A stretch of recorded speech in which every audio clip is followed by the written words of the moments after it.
Selamat petang, salam sejahtera. Terima kasih karena bersama dengan saya di Nazilin Unity Channel. Dipetik daripada Harapan Daily dengan tajuk lagi mau sembang harga barang naik tapi akhirnya diri sendiri kena kecam. Sejak akhir-akhir ini isu tentang kenaikan harga barang menjadi mainan.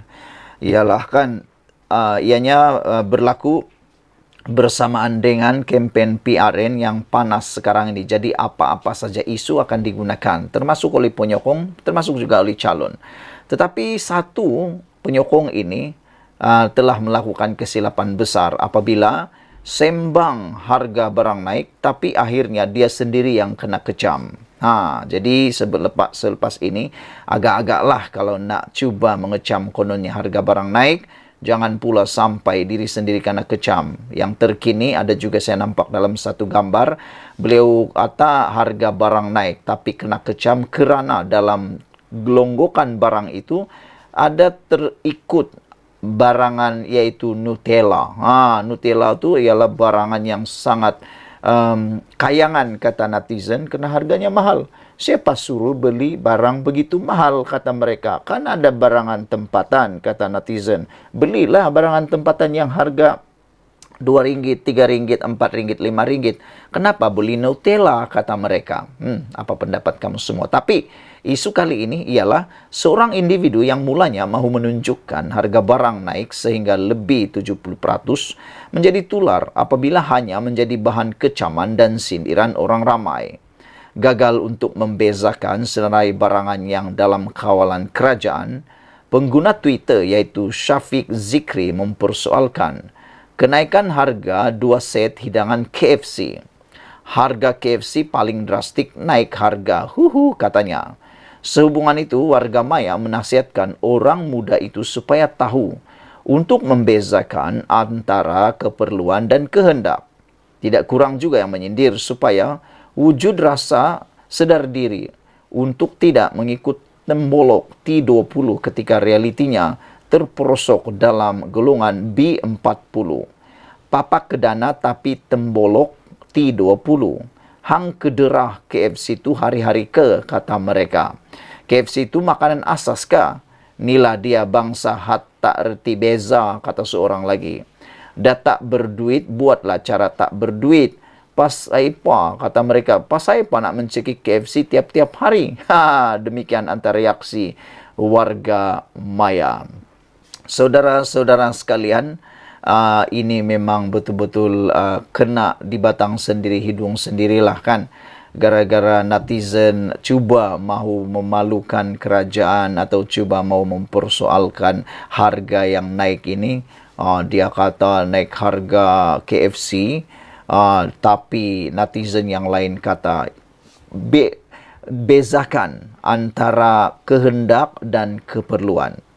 Dapat bezakankah kehendak dan keperluan, kata mereka. Dan ada yang bertanya, yang paling menarik yang saya suka ialah apabila mereka kata kalau dah memang B40 tak perlulah nak jadi tiru-tiru, nak menjadi kayangan, menjadi T20, kata mereka. Dan ada juga yang kata itu makanan tu bukan makanan kehendak. Itu bukan keperluan, tapi itu hanya kehendak. Ada lagi yang tanya, tu makanan asas kah? Kau makan tu tiap-tiap hari ke? Kata yang seorang lagi ni. Apa pendapat kamu semua? Inilah beza antara penyokong-penyokong parti-parti tertentu. Sekian dulu untuk kali ini. Jangan lupa tinggalkan komen Anda, tekan butang subscribe, share video ini. Kita jumpa lagi. Bye-bye. Selamat petang, salam sejahtera. Terima kasih karena bersama dengan saya di Nazilin Unity Channel. Petang ini kita akan paparkan satu penemuan hebat daripada Harapan Daily. Website Harapan Daily menulis Sanusi bohong isu curi RII atau Nadir Bumi. 12 fakta kecurian Nadir Bumi di Kedah yang kita perlu tahu. Sebelum saya teruskan, sila bantu tekan butang subscribe untuk mendapatkan isu-isu terkini daripada channel ini. Dan berita ini bukan saya cipta sendiri, tetapi saya petik daripada Harapan Daily. Oleh Ahmad Mursi bertarikh 2 Ogos 2023. Nadir Bumi atau Rare Earth Element RII dicuri dari Bukit Enggang dalam DUN yang diwakili oleh Datuk Muhammad Sanusi Maknur, iaitu Jeneri di tanah milik Perbadanan Menteri Besar MBI. REE ialah logam penting dan mahal digunakan untuk hasilkan telefon pintar atau chip komputer yang diperlukan dunia kini. Kerja mencuri REE dilakukan oleh pekerja mahir dari China yang dibawa masuk oleh MBI dan dimohon melalui Kementerian Dalam Negeri KDN. Dianggarkan berbilion ringgit REE milik rakyat Kedah telah dicuri selama 6 bulan, iaitu semasa Sanusi menjadi Menteri Besar. Tiada lesen perlombongan REE dikeluarkan pihak berkuasa dan hanya lesen eksplorasi mencari sahaja yang dikeluarkan. Kecurian terbongkar apabila berlaku kemalangan lori pencuri mengangkat REE dan 185 guni REE bernilai RM3.5 juta pada Oktober 2022. Ini baru satu lori. Banyak lori pencuri berperangai ala Samseng keluar masuk dari Bukit Enggang dan penduduk telah banyak kali membuat laporan polis tapi tiada tindakan oleh kerajaan negeri. Pekerja ini ramai tidak boleh berbahasa Melayu. MBI telah didenda RM500.000 pada Oktober 2022 disebabkan kecurian REE ini. Sanusi cuba berlepas tangan dari aktiviti mencuri nadir bumi ini walhal dia merupakan pengerusi MBI.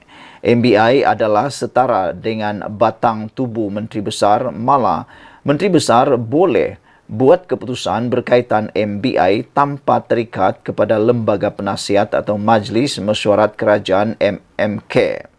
Rujuk keputusan Mahkamah Persekutuan dalam kes MBI Selangor versus Fekha Hussein 2021 4 MLRA 29.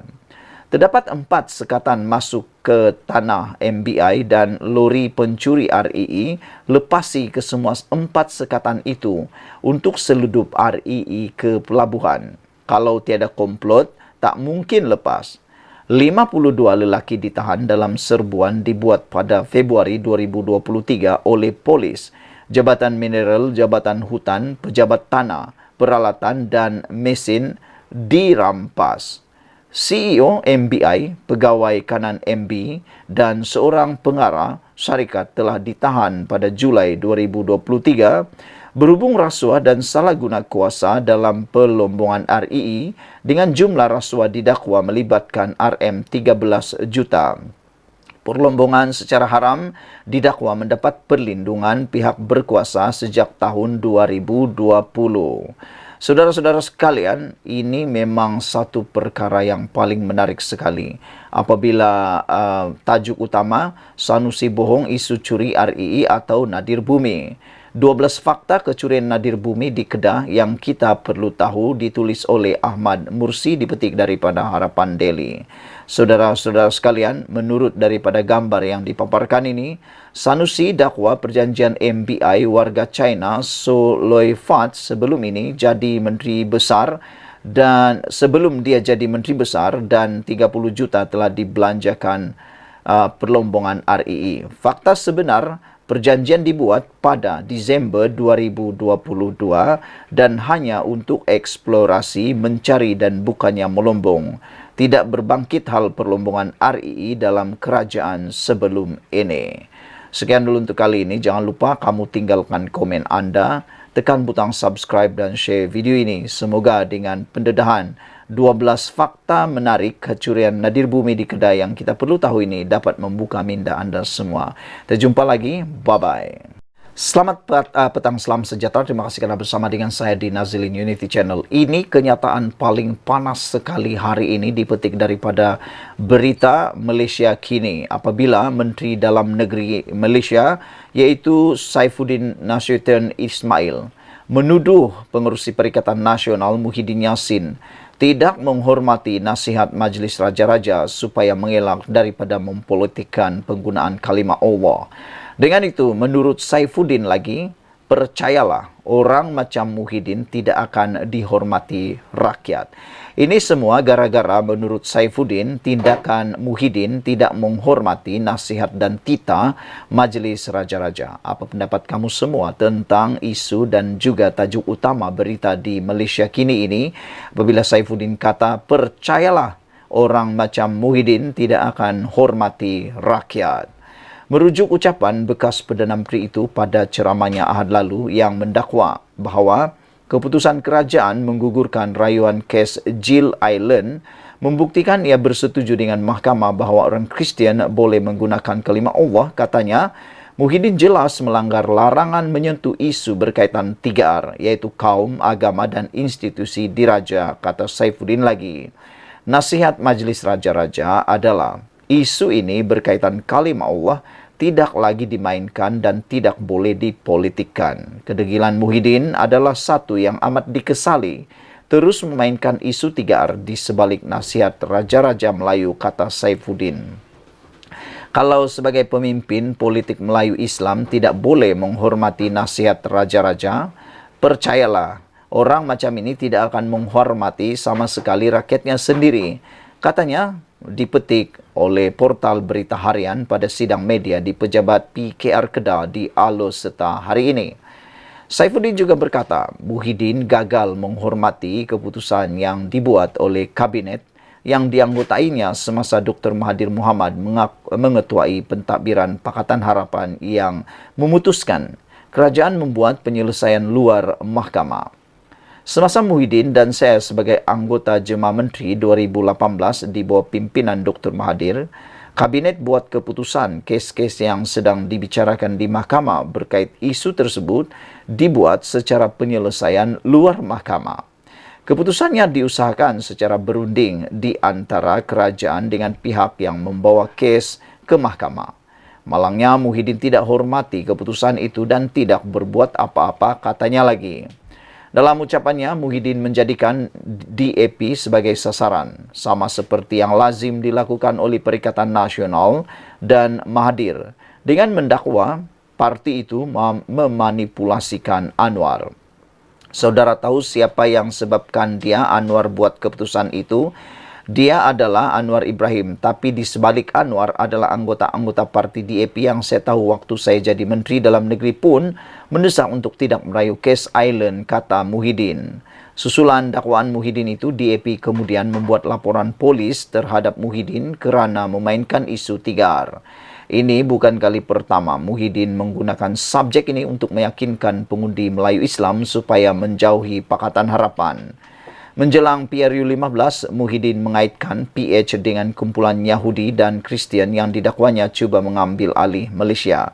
Bagi saya ini bahaya. Apakah bermakna akan berlaku proses kristianisasi? Kita dah dengar cerita ini bukan, kata Muhyiddin, di Kuala Lumpur dan di Petaling Jaya. Kalau ada gereja hari Ahad, ada juga orang-orang Melayu pergi sana, rupanya dah masuk Kristian. Itu saya tak fikir berkembang dengan pesat sebab sebahagian besar kita adalah orang Islam. Tetapi agenda puak-puak dan kaum-kaum seperti ini adalah niat mereka adalah untuk mengambil alih Malaysia, satu daripada koloni dia. Itu adalah strategi jangka waktu panjang. Mungkin kita tidak lihat ini pada waktu ini, tetapi mungkin tidak berapa lama lagi kalau kita tidak berhati-hati dan berjaga-jaga, kata Muhyiddin dipetik daripada ucapan beliau. Berita ini dipetik daripada Malaysia Kini dengan tajuk, percayalah orang macam Muhyiddin tak akan hormati rakyat. Sekian dulu untuk kali ini. Jangan lupa tinggalkan komen anda, tekan butang subscribe. Kita jumpa lagi. Bye-bye.